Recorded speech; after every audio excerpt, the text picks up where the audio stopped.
In the year 1932, Australia faced a strange and peculiar war. But this was not like any war we usually hear about. This was a war against emus.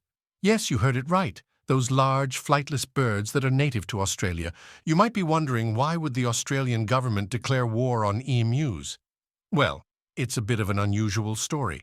You see, during the 1930s, Australia was facing a terrible problem. The Great Depression had hit the country hard, and many people were struggling to make a living.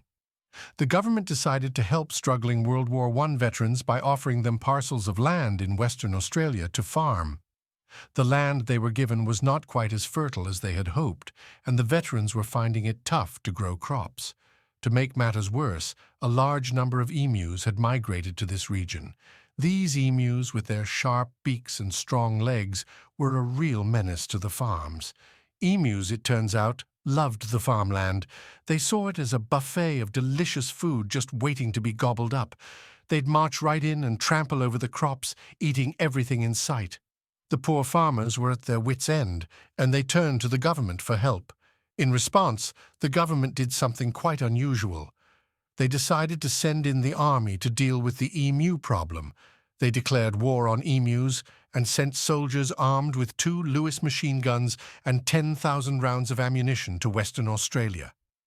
On November 2, 1932, the soldiers arrived in the small town of Campion, ready to take on the emus.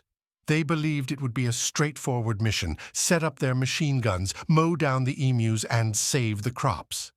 As the soldiers approached the emus, they realized that these birds were not going to go down without a fight. The emus were fast, agile, and surprisingly clever. They would split up into smaller groups and run in all directions, making it nearly impossible to aim accurately.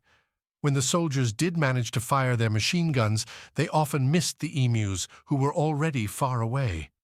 The emus seemed to have a kind of sixth sense when it came to danger. They'd spot the soldiers from a distance and scatter before the machine guns could do any harm. It was like trying to shoot a moving target that never stayed still. To make matters worse, the Australian media caught wind of the war.